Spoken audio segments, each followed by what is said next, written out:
The topic of family is also useful in UPSC mains exam. In general study paper 1, Indian society consists of the topic was changing behavior of family. That is the part of that is going to be useful for the aspirants who are going to be appear in mains exam of UPSC. And those who are taking optional sociology, the topic is also helpful for them if they are appearing with sociology as an optional subject in the paper 2 of optional sociology. तो वहाँ पर भी ये useful है. तो हम इस concept को आज समझ लेते हैं कि फैमिली का कॉन्सेप्ट है क्या. पहले बेसिकली आप ये समझ लीजिए कि जो फैमिली का जो कॉन्सेप्ट है वो कैसे डराइव हुआ और क्या कॉन्सेप्ट है फैमिली का. Before to understand about family, first of all we should know about the society and a society. एक बेसिक डिफरेंस होता है जहाँ हम समाज और एक समाज के बीच में डिफरेंस करते हैं. वहीं से हमारी कहानी शुरू होती है फैमिली की. देखिए, if I am going to use the word society and another word is a society, अगर मैं इसको हिंदी में लिखूं तो इसका मतलब होगा समाज और इसका मतलब होगा एक समाज. ये बेसिक डिफरेंस स्टूडेंट को आना बहुत ज़रूरी है. क्यों? कि अभी आपको समझ में आएगा. अगर मैं आपसे पूछूं डेफिनेशन ऑफ सोसाइटी, तो डेफिनेशन ऑफ सोसाइटी बहुत इजी है. Study of relations between two or more people is called society. You cannot see the relation between two people. You can see people, though you can see people, but you cannot see the relation between two people. हम दो लोगों को देख सकते हैं, उनके बीच में क्या बॉन्डिंग है, क्या रिलेशन है, उसको नहीं देख सकते हैं. और उसी सिस्टम को हम लोग कहते हैं सोसाइटी. तो यहाँ पर सोसाइटी कैसा कॉन्सेप्ट है? इंटेंजिबल, जिसे हम लोग देख नहीं सकते. On the contrary, if I am going to discuss about a society is apparently different from society. उससे एकदम अलग है, क्योंकि इसका मतलब होता है a group of people living in definite geographical area. एक निश्चित भौगोलिक क्षेत्र में निवास करने वाले लोगों के समूह को एक समाज कहा जाता है. अब निश्चित भौगोलिक क्षेत्र में रह रहे हैं तो वो दिखाई भी देंगे. तो ये कैसा कॉन्सेप्ट होगा? टेंजिबल. ये टेंजिबल कॉन्सेप्ट है. इसको कहेंगे ये मूर्त कॉन्सेप्ट है, दिखाई देने वाला है. और ये अमूर्त कॉन्सेप्ट है, ये भी समझ में आता है. क्यों है, मैंने समझा दिया है. दूसरा कि जो सोसाइटी है वो एक ऐसा कॉन्सेप्ट है जो दिखाई तो देता नहीं है. और दूसरा कि ये कॉन्सेप्ट हमेशा परमानेंट रहता है, इसका कोई नाम नहीं है. Society means society. आ सोसाइटी की बात करेंगे तो इसका एक नाम हो सकता है. एग्जाम्पल के लिए हम समझते हैं जैसे ब्राजीलियन सोसाइटी, तो उसका एक नाम है. यहां मैं आपसे वर्ड यूज करूं इंडियन सोसाइटी, तो इंडियन सोसाइटी, तो इसका एक नाम होता है. क्योंकि इंडिया में रहने वाले लोग इंडियन सोसाइटी, ब्राजील में रहने वाले लोग ब्राजीलियन सोसाइटी, लेकिन यहां कोई रहने वाले लोग नहीं हैं. The relation between the system of relation between two और मोर पीपल, दो या दो से अधिक लोगों के बीच में जो रिलेशन पाए जाते हैं उसी को हम लोग सोसाइटी कहते हैं. तो basic first concept should be extremely clear. उसको एकदम क्लियर होना चाहिए कि समाज और एक समाज में क्या डिफरेंस है ना. ये बहुत बेसिक कॉन्सेप्ट है जो आपको आना ही चाहिए.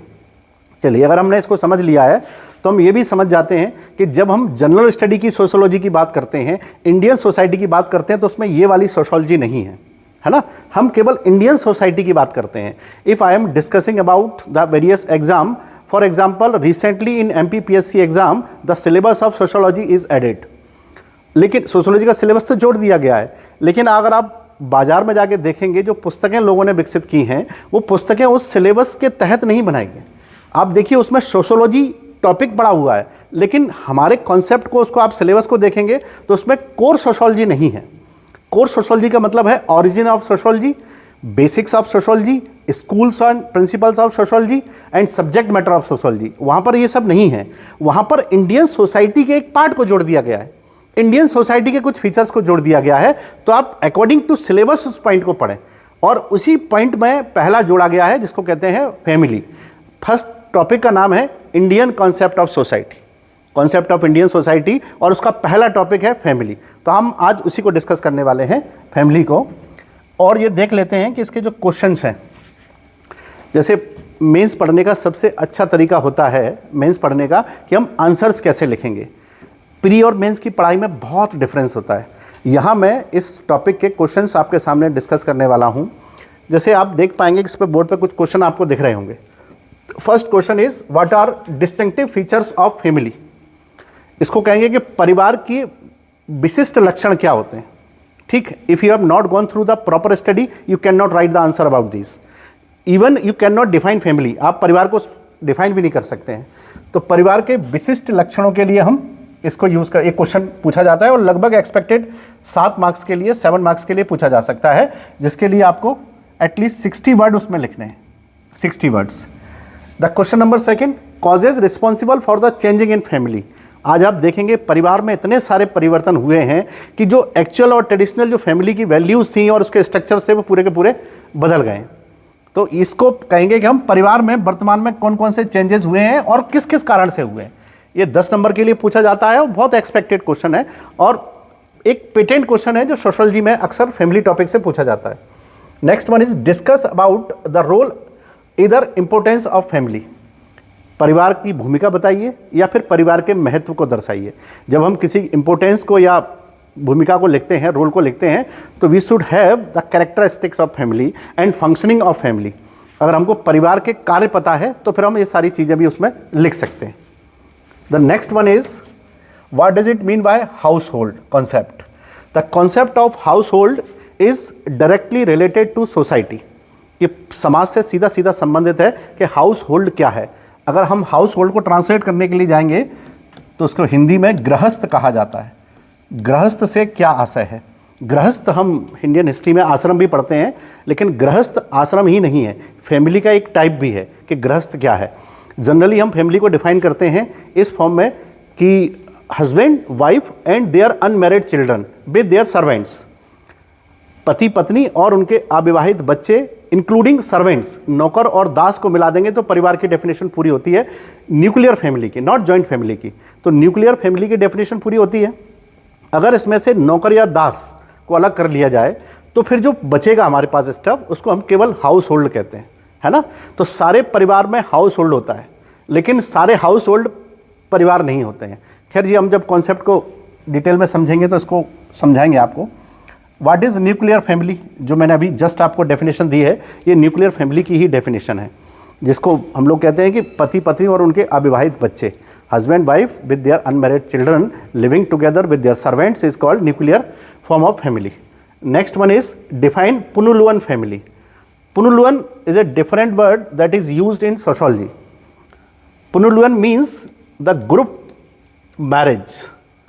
When a group of boys marries with group of women, the structure formed that is called पुनर्लुअन। उसको पुनर्लुअन या समूह परिवार या समूह विवाह के नाम से भी जाना जाता है। Next one is avunculocal family. इसको हम लोग कहते हैं मामा स्थानीय परिवार। मामा स्थानीय परिवार, चूँकि अभी आपने परिवारों को पढ़ा नहीं है तो शायद इसके टाइप आप नहीं लिख पाएंगे।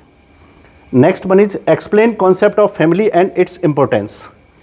ये एक बड़ा क्वेश्चन है जो 10 मार्क्स के लिए पूछा जा सकता है, जिसमें वो आपको बताना है कि परिवार का कॉन्सेप्ट क्या है, मतलब क्या है, उसको डिफाइन भी करना है और उसके इम्पोर्टेंस भी आपको जस्टिफाई करने हैं कि क्यों परिवार महत्वपूर्ण है।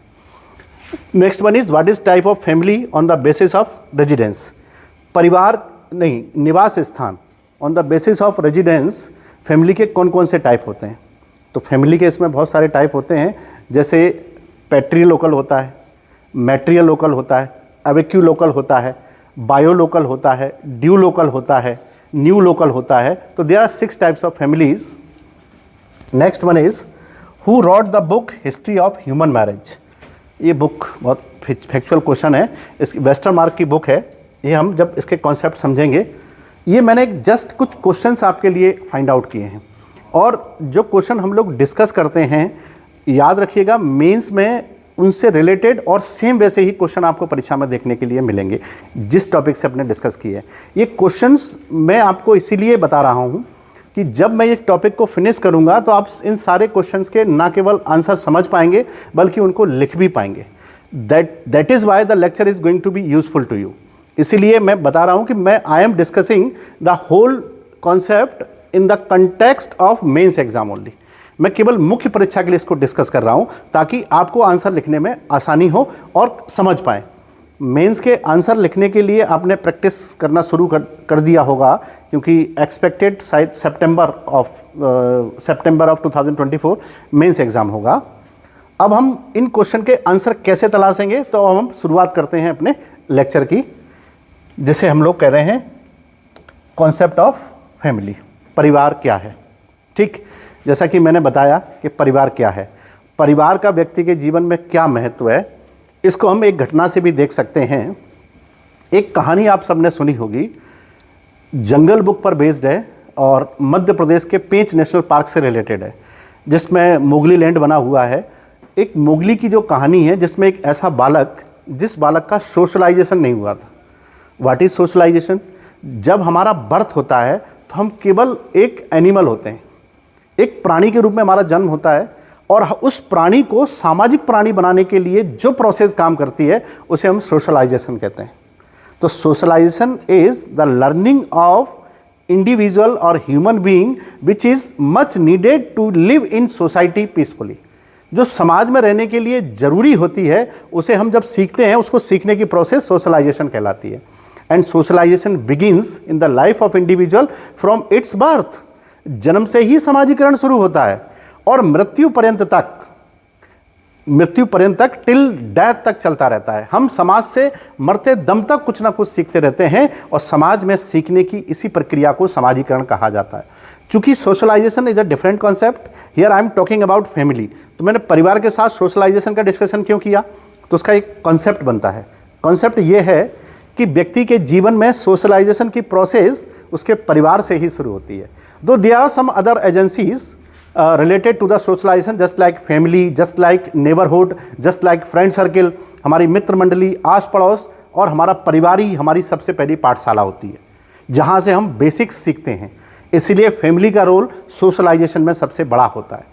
आप उन व्यक्तित्वों को देखिए कि जिस व्यक्तित्व के साथ परिवार नहीं रहा है, उस व्यक्ति के व्यक्तित्व में और जो व्यक्ति परिवार में पला बड़ा है, दोनों में बहुत डिफरेंस होता है ना।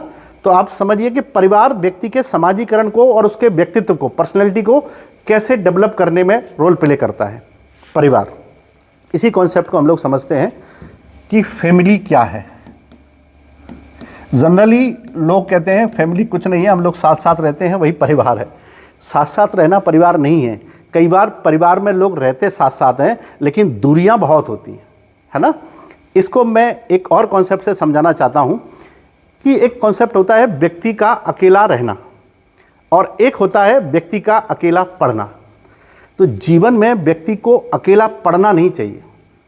अकेला रहना ठीक हो सकता है, अकेला रहना आउट ऑफ कंपल्सन हो सकता है, अकेला रहना हमारी एक रिस्पॉन्सिबिलिटी हो सकती है।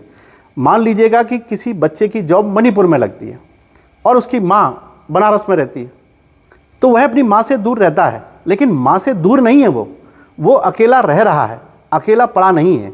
अकेले तो वो हैं जो लोग भीड़ में भी अकेले हो जाते हैं, है ना। और भीड़ में अकेले लोग कब हो जाते हैं कि जब उनको ये लगता है कि कोई भी हमारे साथ नहीं है। तो ऐसा व्यक्तित्व बहुत डेंजरस होता है, एलिनेटेड हो जाता है, समाज से कट जाता है, और फिर वह किसी दूसरे रास्ते की ओर चलने लगता है। और जब वह एक एटॉम की तरह घूमने लगता है, इलेक्ट्रॉन की तरह ऐसे घूमता है, तो फिर उस पर कोई भी हावी हो सकता है। तो ऐसी स्थिति में माना जाता है कि उस पर परिवार का नियंत्रण नहीं है। तो परिवार किसी व्यक्ति की पर्सनैलिटी को निखारने में सबसे बड़ा रोल प्ले करता है। इसलिए फैमिली का जो स्टडी है वो एक साइंटिफिक स्टडी भी है, साइकोलॉजिकल स्टडी भी है, और सोशल स्टडी भी है।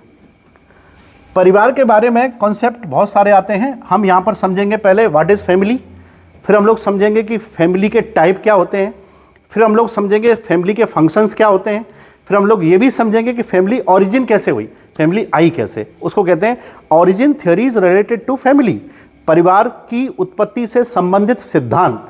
तो परिवार कैसे आया उसकी भी बात करेंगे। सबसे पहले परिवार की बात करते हैं कि परिवार क्या होता है। जैसे मैंने आपको अभी थोड़ी देर पहले डेफिनेशन बताई थी कि परिवार एक वह व्यवस्था है जिसमें हस्बैंड वाइफ, पति पत्नी अपने अविवाहित बच्चों के साथ रहते हैं। लेकिन ये परिवार की पूरी डेफिनेशन नहीं है, ये केवल न्यूक्लियर फैमिली की डेफिनेशन है। फैमिली तो जॉइंट भी होती है, एक्सटेंडेड फैमिली भी होती है। तो हम जब फैमिली के टाइप्स पढ़ते हैं तो उसको डेवलप करने की कोशिश करते हैं उस कॉन्सेप्ट को। हियर भी तो यहाँ पर हमको केवल परिवार के उस कॉन्सेप्ट के बारे में समझना है कि परिवार क्या है। जब परिवार की बात हुई तो उसके लिए बहुत सारे सोशोलॉजिस्ट ने डेफिनेशन दी। उनमें से एक बहुत फेमस डेफिनेशन है जिसको हम लोग कहते हैं मैकाइवर और पेज की डेफिनेशन। मैकाइवर और पेज दो ऐसे सोशोलॉजिस्ट हैं जिन्होंने सोशोलॉजी के हर कंटेक्स्ट के बारे में, हर चैप्टर के बारे में कोई ना कोई कॉन्सेप्ट दिया है। तो मैकाइवर पेज की डेफिनेशन इस परिवार के बारे में क्या है वो मैं आपको थोड़ा सा समझा देता हूँ। मैकाइवर और पेज दोनों ये कहते हैं कि कोई भी परिवार पर्याप्त और निश्चित यौन संबंधों से परिभाषित, याद रखिएगा, इसको ध्यान से सुनिएगा शब्दशः, कि परिवार पर्याप्त निश्चित यौन संबंधों से परिभाषित एक ऐसा समूह है जिसमें बच्चों के पालन पोषण की व्यवस्था होती है और उनके प्रजनन की, बच्चों को उत्पन्न करने की भी व्यवस्था होती है। जनन और पालन पोषण दोनों ही किए जाता है। तो in English we can define the family according to MacIver and Page that the family is a group based on defined and certain sexual relation which has the duties of reproduction and duties of nurturing children। तो बच्चों के पालन पोषण और उनको उत्पन्न करने की व्यवस्था होती है। That is the definition given by MacIver and page about family. Another definition को अगर हम देखेंगे तो ये मैकाइवर एंड पेज का है। अगर हम दूसरी डेफिनेशन की बात करेंगे तो वो आता है लूसी मेयर का। लूसी मेयर क्या कहती हैं? लूसी मेयर ये कहते हैं family is nothing else just a group of household which has two things in its base, in its centre. What things are in centre? First one is husband wife and second one is children. तो Lucy Mair ये कहते हैं कि परिवार जो है वह एक ऐसा गृहस्थ समूह है जिसके मूल में दो चीज़ें पाई जाती हैं। एक जिसे हम लोग कहते हैं हस्बैंड वाइफ या पति पत्नी, दूसरा उसमें होते हैं बच्चे। तो ये दो डेफिनेशन होती हैं। इस सोसाइटी की इसकी डेफिनेशन, फैमिली की डेफिनेशन के बारे में एक बात तो समझ में आती है कि ये बायोलॉजिकल रिलेशन पर बेस्ड होती है फैमिली, है ना। लेकिन याद रखिएगा जो फैमिली बनती है, मैरिज जो होती है, वो अक्सर ये डिफाइन किया गया है बहुत सारे सोशोलॉजिस्ट के द्वारा कि वह दो अपोजिट सेक्स के लोगों के मिलने से बनती है। लेकिन in current context you can not say this. आज के इस परिवेश में ये परिभाषा पूरी नहीं होती है। You know very well in presently we have so many concept and ideas and laws related to LGBT communities. We have the concept of same sex marriage in various countries. बहुत सारे देशों में एक ही लिंग के लोगों में विवाह हो जाता है, ठीक। तो ये कॉन्सेप्ट डेफिनेशन ट्रेडिशनल है, आज के कंटेक्स्ट को पूरा नहीं करती है। कि परिवार की डेफिनेशन आज के कंटेक्स्ट को पूरा करती हो। तो यहाँ हम समझे कि डेफिनेशन परिवार को कैसे परिभाषित करते हैं दो लोग। मैंने केवल दो ही डेफिनेशन की बात की है। और अगर मैं और डेफिनेशन जैसे समझाना चाहूँ तो उसमें एक मैलिनोवस्की की डेफिनेशन है। Malinowski one of the best sociologist, he belongs to USA, America से बिलोंग करते हैं, और उन्होंने एक बुक लिखी थी sex and repression in savage society. Sex and repression in savage society एक बुक लिखी थी जिसमें वो कहते थे कि परिवार एक ऐसी चीज है जो मनुष्यों के साथ पशुओं से लेकर अभी तक जुड़ी हुई है। उनका डेफिनेशन बहुत जानदार डेफिनेशन है। और उन्होंने ये भी कहा है कि परिवार पहले था, आज है और आगे भी रहेगा। ये परिवार की डेफिनेशन वो किस फॉर्म में देते हैं? सिंगल मैरिज के कॉन्सेप्ट में। वो परिवार को ये मानते हैं कि सिंगल मैरिज से बनी है। परिवार में वो ये कभी नहीं मानते हैं कि दो लोगों के बीच से परिवार, दो लोगों के आपस में विवाह करने से परिवार मानते हैं। वो मानते हैं कि परिवार एक विवाह से उत्पन्न हुआ है।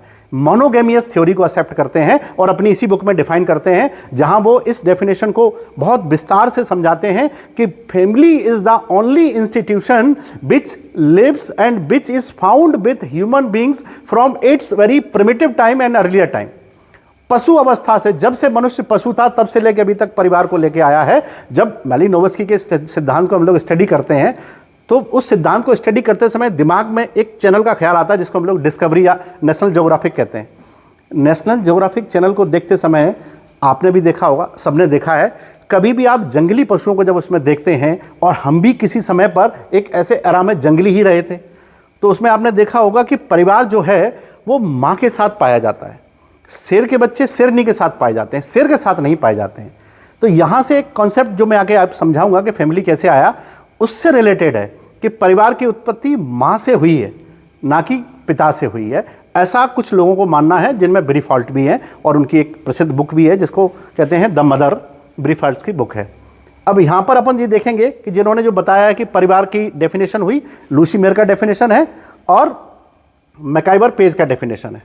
इसमें नेक्स्ट कॉन्सेप्ट ये भी है कि लूसी मेयर ने परिवार के कितने कॉन्सेप्ट बताए हैं, लूसी मेयर ने फैमिली में कितने कॉन्सेंटर बताए। तो दो, एक हस्बैंड वाइफ और दूसरा देयर चिल्ड्रन, ये दो उन्होंने बताए हैं। फैमिली के दो रोल और होते हैं, फैमिली के दो पक्ष माने जाते हैं परिवार के। एक होता है स्ट्रक्चरल, संरचनात्मक, और एक होता है दूसरा फंक्शनल। फंक्शनल का हम अगर पक्ष देखेंगे उसका, तो इसमें समझ में आता है कि परिवार के काम क्या होते हैं। तो परिवार के काम आपको बहुत ज़्यादा याद करने की ज़रूरत नहीं है, परिवार के पास बहुत सारे काम हैं, अगर आप ठंडे दिमाग से बैठ के सोचेंगे तो समझ में आएंगे। और स्ट्रक्चर की बात करेंगे तो परिवार के स्ट्रक्चर कई प्रकार के होते हैं। परिवार के स्ट्रक्चर यानी कि परिवार सिंगल फैमिली भी हो सकती है, जिसको न्यूक्लियर फैमिली कहते हैं, जॉइंट फैमिली भी हो सकती है, एक्सटेंडेड फैमिली भी हो सकती है। फंक्शन की बात करेंगे, जनरली अगर मैं आपको जनरल वे में बताऊंगा तो परिवार का पहला काम है बच्चे का पालन पोषण करना, उसको सोशल सिक्योरिटी देना, उसको इकोनॉमिक सिक्योरिटी देना परिवार को, and to develop social values. That is why we can say that family is the centre of socialisation. तो फैमिली परिवार में समाजीकरण का सबसे पहला बिंदु है। और अगर मैं फैमिली के अंदर भी जाना चाहूं तो माँ वो सदस्य है फैमिली का जो सबसे पहले बच्चे का समाजीकरण शुरू करती है, माँ। ठीक, तो फैमिली के फंक्शन भी बहुत हैं, तो फैमिली के फंक्शनल कार्य भी बहुत हैं, स्ट्रक्चरल फॉर्म भी उसके बहुत सारे फॉर्म हैं। इसके अलावा फैमिली में कौन कौन से रिलेशन पाए जाते हैं, इस पर भी डिबेट होती है कि फैमिली में कौन कौन से रिलेशन होते हैं। तो फैमिली में बेसिकली 3 रिलेशन पाए जाते हैं। General relation in family, relation in a family, जैसे कौन कौन से रिलेशन। पहला होता है relation between husband and wife, इनके बीच में रिलेशन होता है पहला। दूसरा रिलेशन फैमिली में पाया जाता है between parent and their children, दूसरा रिलेशन। और तीसरा रिलेशन होता है सिबलिंग रिलेशन। सिबलिंग रिलेशन, इसको हिंदी में कह सकते हैं कि भाई बहनों के बीच में पाए जाने वाले संबंध, माता पिता और बच्चों के बीच में पाए जाने वाले रिलेशन, और first one is husband wife के बीच में पाए जाने वाले रिलेशन। तो 3 प्रकार के रिलेशन फैमिली में पाए जाते हैं। ठीक, तो मैंने आपको यहाँ पर बहुत छोटी सी चीज़ बताई है कि फैमिली क्या है, तो फैमिली समझ में आया। फिर ये भी बताया कि फैमिली में डेफिनेशन कौन कौन सी है, तो लूसी मेयर और मैकाइवर पेज मैंने आपको डिफाइन किया है, मैलिनोवस्की का कॉन्सेप्ट दिया है। अब जो जरूरी चीज़ है इसमें समझने के लिए, जहाँ से डिबेट सबसे ज़्यादा उठती है, वो है कि फैमिली आई कैसे, कॉन्सेप्ट में कैसे आई फैमिली, और इसकी शुरुआत कहाँ से हुई फैमिली की, ये बहुत सारे लोग कहते हैं। इस पर बहुत सारे सोशोलॉजिस्ट ने डिबेट किया है कि how did family came in existence. हम भी जानना चाहते हैं कि परिवार कैसे आए। तो अगर आप परिवार जानना चाहते हैं कैसे आए, तो उसको कॉन्सेप्ट को समझ लीजिए। जैसे हम लोग कभी पढ़ते हैं कि जाति व्यवस्था कैसे आई, वर्ण व्यवस्था कैसे आई, ऐसे ही लोगों के अंदर क्यूरियोसिटी है कि परिवार कैसे आया। तो परिवार कैसे आया, इस बारे में बहुत सारी थ्योरीज हैं। उसकी जो पहली थ्योरी है उसको कहते हैं classical theory. Classical theory related to family, परिवार की उत्पत्ति का शास्त्रीय सिद्धांत। क्या कहता है शास्त्रीय सिद्धांत? देखिए, ये मेंस का बहुत डायरेक्ट प्रश्न है कि परिवार की उत्पत्ति से संबंधित सिद्धांतों को समझाइए। तो पहला सिद्धांत क्या है कि क्लासिकल थ्योरी, इसको शास्त्रीय सिद्धांत कहेंगे, और इसको डेवलप किसने किया है? प्लेटो, अरिस्टोटल, अरस्तु and Henry man. Henry man, इनको सर हेनरी मैन कहा जाता है। हेनरी मैन, ये पहला थ्योरी है, मैं एक्सप्लेन कर देता हूं अभी इसको। पहले दूसरा सिद्धांत लिख लेते हैं। दूसरा सिद्धांत क्या है?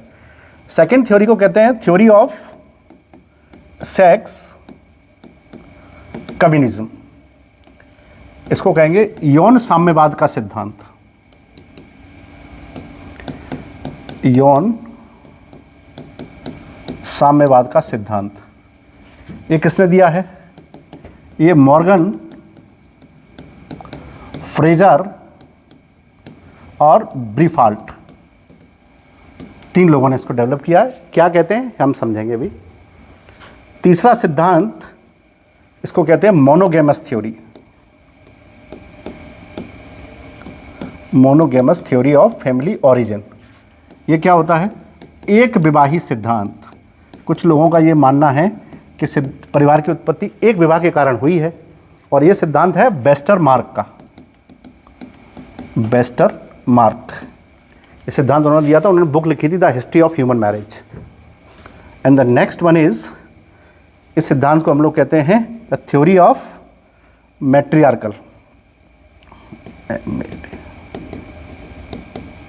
मैट्रियार्कल थ्योरी ऑफ फैमिली ऑरिजिन, मात्र सत्तात्मक सिद्धांत।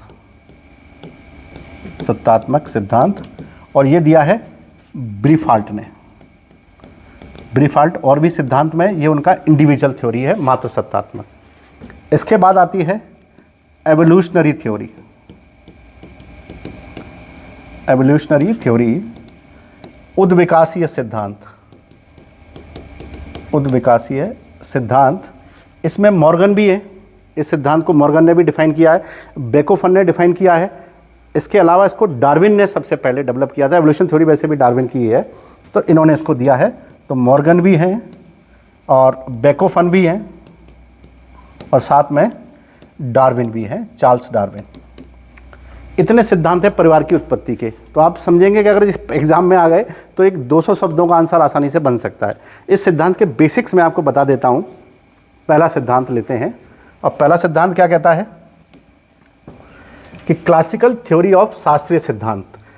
ये सिद्धांत ये मान के चलता है कि सबसे पहले मेल डोमिनियन सोसाइटी आई थी और पुरुषों ने महिलाओं पर अधिकार किया था, पैट्रियार्कल सिस्टम को डेवलप किया था। ये परिवार की सबसे पुरानी अवस्था थी, ये सिद्धांत का मानना है। इस सिद्धांत को प्लेटो भी मानते थे। इस सिद्धांत को Aristotle was the mentor of Plato. तो अरिस्टोटल और प्लेटो दोनों ही मानते थे इस सिद्धांत को।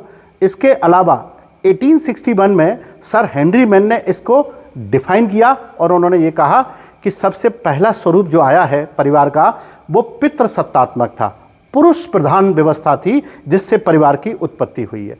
ये सिद्धांत जब आया तो बहुत से लोगों ने इसको चैलेंज किया, क्रिटिसाइज किया। We do not have any solid proof, concrete proof to prove this classical theory of family origin. हम किस आधार पर कह रहे थे?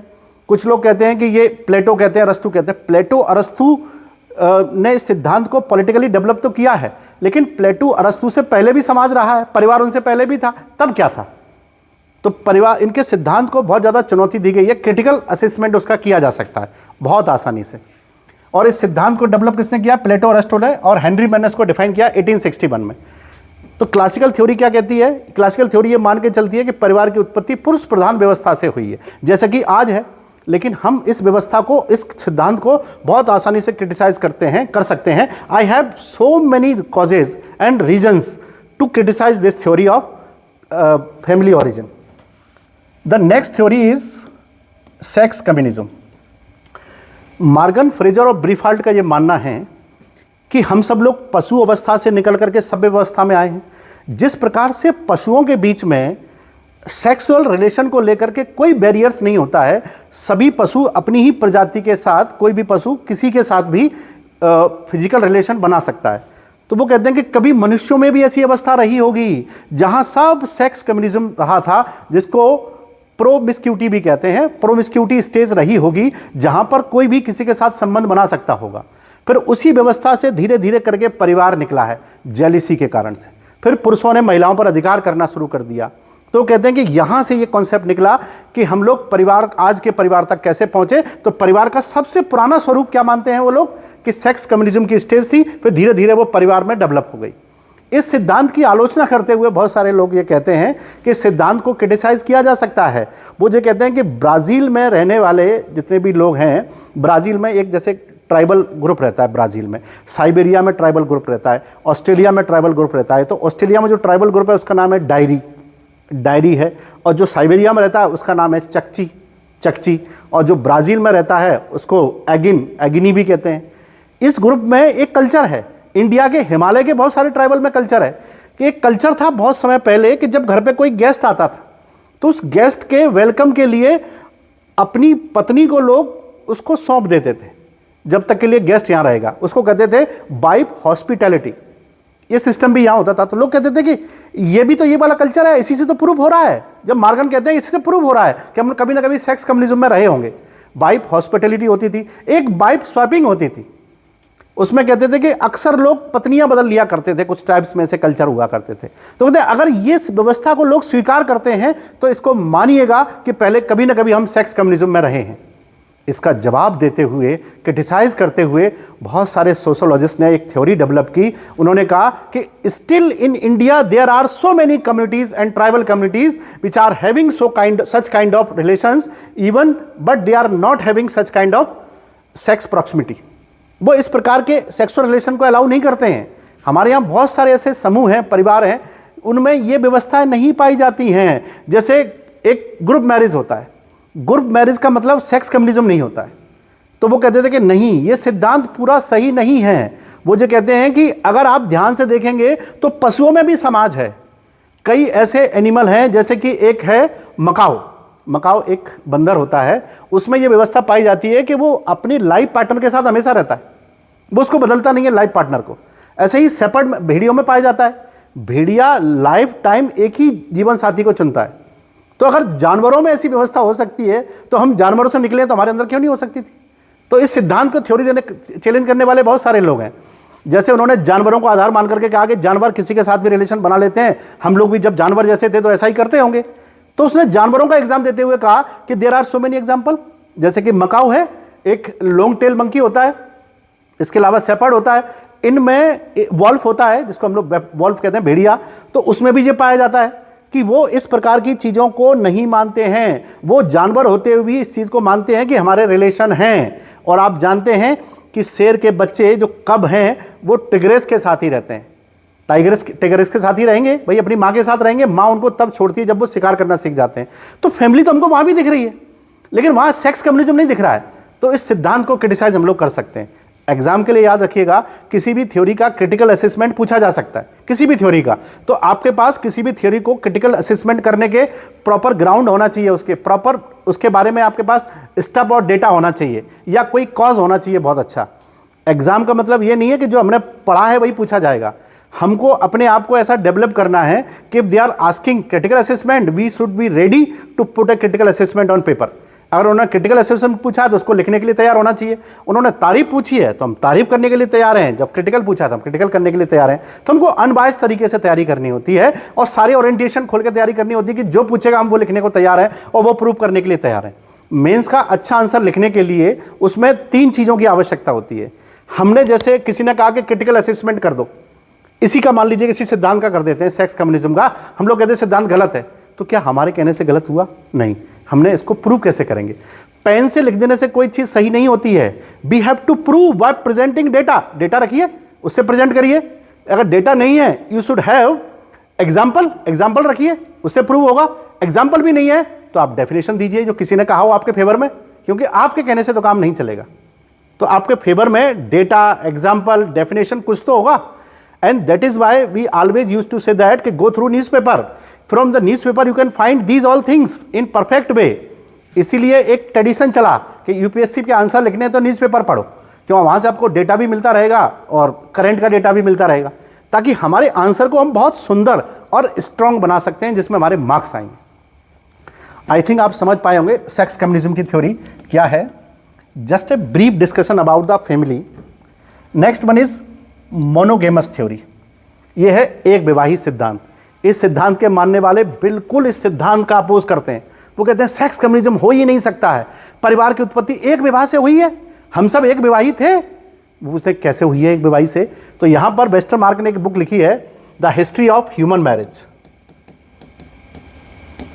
History of human marriage. और इस बुक में उन्होंने ये बताया है कि एक विवाह ही परिवार का वह स्वरूप है जिसे मनुष्य पशु अवस्था से अपने साथ लाया है। जब ये लोग सेक्स कम्युनिज्म थ्योरी को क्रिटिसाइज करते हैं कि वहां एक भेड़िया जीवन भर एक जीवन साथी के साथ रहता है, तो ये इनका प्रूफ है। अपने सिद्धांत के लिए प्रूफ तलाशते हैं तो दूसरे सिद्धांत का क्रिटिकल असेसमेंट वैसे ही हो जाता है। तो इन्होंने अपने सिद्धांत को प्रूव करने के लिए जो उदाहरण लिया, उस उदाहरण ने सेक्स कम्युनिज्म सिद्धांत की धज्जियां उड़ा दी, उसको उन्होंने डिस्ट्रॉय कर दिया कि ऐसा कुछ नहीं हुआ था। हमारे पास तो इसका भी एग्जाम्पल है, तो दोनों के एग्जाम्पल हमारे पास अवेलेबल है। बस शर्त यह है कि इस सिद्धांत को मानने वाले इस सिद्धांत को मानते हैं, और इस सिद्धांत को 4 चांद लगा दिए मैलिनोवस्की ने, जब उन्होंने अपनी एक बुक लिखी जिसका नाम था sex and repression in savage society, जिसमें वो लिखते थे कि यही तो एक चीज है जिसे मनुष्य पशु अवस्था से अपने साथ लाया है, एक विवाह को। एक विवाह के संबंध में मैलिनोवस्की जैसे अमेरिकन समाजशास्त्रियों ने कह दिया, तो कितना बड़ा कॉन्सेप्ट रहा होगा ये। और मैलिनोवस्की तो सिद्धांत को और आगे बढ़ाते हुए कहते हैं कि परिवार का सबसे प्राचीन स्वरूप एक विवाह ही था, और है और आगे भी रहेगा। तो वो तो सिद्धांत को फॉरएवर के लिए मानने के लिए तैयार है कि यही एक सिद्धांत है जो हमेशा के लिए रहेगा। ठीक, आई थिंक आप समझ पाए एक विवाही सिद्धांत क्या है। इसके नाम में ही छुपा हुआ है, मुझे ज़्यादा एक्सप्लेन करने की जरूरत नहीं है। अगर मैं एक विवाही सिद्धांत कह रहा हूं तो लोग मतलब एक विवाह को विवाह के लिए, परिवार के लिए उत्तरदायी मानते हैं। इसमें सेक्स कम्युनिज्म को मानते हैं, और इसमें क्लासिकल जो थ्योरी है उसको पैट्रियार्कल के नाम से जानते हैं, जो उसके नाम में नहीं है। Next one is matriarchal theory of मातृसत्ता, इसको कहते हैं मातृसत्तात्मक। जहां तक मेरा पर्सनल मानना है कि परिवार की उत्पत्ति में मैं अगर इनमें से किसी सिद्धांत का सपोर्ट करूं तो वो मातृसत्तात्मक होगा, है ना। क्योंकि हमारी पूरी वैदिक कल्चर और हमारी पूरी स्टडी और हमारी परवरिश, सोशलाइजेशन एक फीमेल कैरेक्टर के आसपास घूमती है, जिसे हम लोग माँ कहते हैं। अभी 14 जनवरी को 2024 में एक बहुत प्रसिद्ध शायर हैं मुनव्वर राणा साहब, उनका देहांत हो गया। उन्होंने माँ के बारे में बहुत सुंदर बात कही थी, यानी कि किसी को मकान मिला हिस्से में, किसी के हिस्से में दुकान आई, मैं घर में सबसे छोटा था, मेरे हिस्से में माँ आई। बहुत सुंदर शायर थे मुनव्वर राणा साहब। उन्होंने माँ के बारे में बहुत कुछ कहा है। यहीं से मैं सिद्धांत को समझाने की कोशिश करता हूँ। जैसे मैंने आपको बहुत पहले बताया था, अभी इस लेक्चर के बिगिनिंग में बताया था कि डिस्कवरी चैनल पर बच्चे अपनी माँ के साथ देखते हैं। यहाँ पर लोग ये कहते हैं कि माँ ही बायोलॉजिकली सबसे जटिल रिश्ता होता है। फादर का रिश्ता जंगली अवस्था में डिफाइन नहीं किया जा सकता है। जैसे मान लीजिएगा एक लड़कों के ग्रुप ने दूसरी लड़कियों के ग्रुप से शादी कर ली, how you are going to decide father of baby, कैसे डिसाइड करोगे कौन से बच्चे का कौन सा फादर है। तो लेकिन ये तय तो होता है कि कौन माँ है, तो जो माँ का रिलेशन है बच्चे से वो ज़्यादा अच्छा होता है। और सिद्धांत को मानने वाले ब्रीफाल्ट ने इसको बहुत अच्छे से समझाया है अपनी बुक में, जिसका नाम है द मदर्स। आपको अपनी लाइफ में 2 किताबें जरूर पढ़नी चाहिए। द मदर्स ब्रीफाल्ट की पढ़े या ना पढ़ें, लेकिन एक रूसी राइटर है मैक्सिमम गोर्की, उनकी बड़ी फेमस बुक है जिसका नाम है माँ, इंग्लिश में मदर कहते हैं।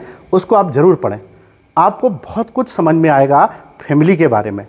हमको फैमिली से कितना लगाव होता है, फैमिली क्या होती है हमारे लिए, ये आप उसको देख करके समझ पाएंगे, उसको पढ़ करके समझ पाएंगे। तो ब्रीफाल्ट का ये मानना है कि माँ से ही परिवार की उत्पत्ति हुई है। ब्रीफाल्ट तो इस बात को चैलेंज देके कहता है, आप माँ से जटिल, माँ से ज़्यादा डिफाइंड रिश्ता बता ही नहीं सकते किसी का। वो कहते हैं कि फादर तो सोशोलॉजिकल है, माँ का रिश्ता बायोलॉजिकल है, माँ से ज़्यादा बायोलॉजिकल रिश्ता किसी का नहीं है। और वो कहते हैं कि माँ से ही परिवार की उत्पत्ति हुई है ना, माँ से ही परिवार की उत्पत्ति हुई है। जब हम मोनोगैमस थ्योरी पढ़ रहे थे तो उसको भी हम देखते हैं, तो उसमें देखा जाता है कि जब कोई भी मादा गर्भवती होती है तो नर उसकी देखभाल करता है। ये हम इसमें भी देखते हैं, इसमें भी देखते हैं। तो यहाँ भी ये सिद्धांत प्रूव होता है और यहाँ भी ये सिद्धांत प्रूव होता है कि मातृसत्तात्मक व्यवस्था ने ही परिवारों का जन्म दिया है। लोग कहते हैं कि माताओं ने अपने बच्चों के संरक्षण के लिए पुरुष प्रधान व्यवस्था को स्वीकार कर लिया कि पुरुषों के द्वारा इनको संरक्षण दिया जाएगा। That is by matriarchal theory of family origin got developed and it became so popular. समाजशास्त्र में बहुत पॉपुलर हुई कि परिवार की उत्पत्ति कैसे हुई है, परिवार की उत्पत्ति कैसे हुई है। तो मातृसत्तात्मक सिद्धांत, यहाँ आप एक चीज़ याद रखिएगा, 2 मार्क्स के लिए कोई भी सिद्धांत पूछा जा सकता है और डेफिनेटली पूछा जाएगा।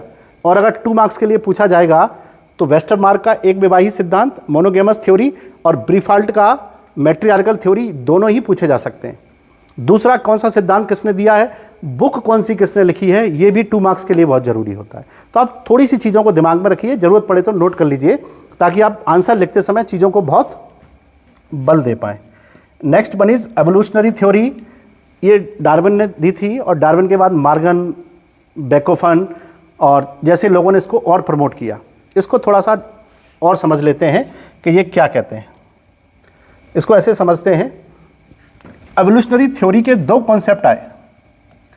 पहला कॉन्सेप्ट है बेकोफन का और दूसरा कॉन्सेप्ट है मॉर्गन का। मॉर्गन और बेकोफन क्या कहते हैं, इसमें केवल क्रम याद करना है। बेकोफन कहते हैं कि पहले तो स्टेज थी वो वही वाली थी जिसको कहते थे सेक्स कम्युनिज्म।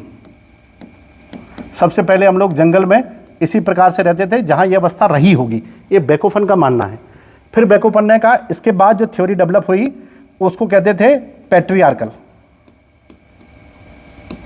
यानी पुरुष प्रधान व्यवस्था, पुरुष सत्तात्मक व्यवस्था आई होगी। और उसके बाद आई मैट्रियार्कल, मातृ सत्तात्मक, और उसके बाद आई मोनोगेमस। हालांकि कुछ लोग इस सिद्धांत को बहुत अच्छा मानते हैं कि जरूर समय समय पर परिवार की व्यवस्थाएं बदलती रही होंगी। मैं इस सिद्धांत को अभी आपको और समझाता हूं एक और तरीके से। ये तो सिद्धांत किसका हुआ, बेकोफन का, जो एवोल्यूशनरी थ्योरी में उन्होंने समझाया है। दूसरा मॉर्गन क्या कहते हैं, मॉर्गन कहते हैं कि परिवार के कई फॉर्म थे। पहले फॉर्म को वो कहते हैं कॉन्सनजाइन फैमिली। ये क्या होती है, इसको हिंदी में कहते हैं समरक्त परिवार। ये लगभग ऐसी अवस्था होती है जैसा इसमें कहा गया है कि पहले लोग अपने आसपास के लोगों में ही विवाह कर लेते थे, एक ही रक्त में, समान रक्त में विवाह कर लेते थे। उसको कॉन्सनजाइन मैरिज कहते हैं। अभी साउथ इंडिया में बहुत पॉपुलर हो रहा है कॉन्सनजाइन मैरिज, और इस पर फिर मैं यूपीएससी टॉपिक में एक बड़ा वीडियो है, उसको आप लोग के लिए अवेलेबल कराएंगे ताकि आप लोग उसको समझ पाएँ कि कॉन्सनजाइन मैरिज के पीछे क्या कल्चरल कॉजेज हैं। फिर मॉर्गन कहते हैं कि इसके बाद जो सेकंड स्टेज आती है उसको कहते हैं पुनर्विवाह। पुनर्विवाह को कहते हैं समूह परिवार। ये ठीक ऐसी व्यवस्था है कि जब एक ग्रुप दूसरे ग्रुप से विवाह कर लेता है, तो उसके बाद सेकंड स्टेज ये वाली है। और उसके बाद तीसरी स्टेज की बात कहते हैं तो वो कहते हैं सिंडासमियन।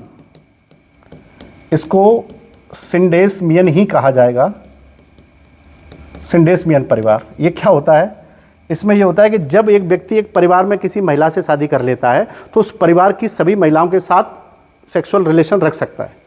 ये सिंडेसमियन परिवार होता था, और ये परिवार का इतना पुराना स्वरूप है कि किसी भी सभ्य समाज में नहीं पाया जाता है। तो निश्चित ही एक ऐसे प्रिमिटिव टाइम पर रहा होगा। और इसके बाद जो आता है उसको उन्होंने कहा है सिंगल मैरिज या मोनोगेमस।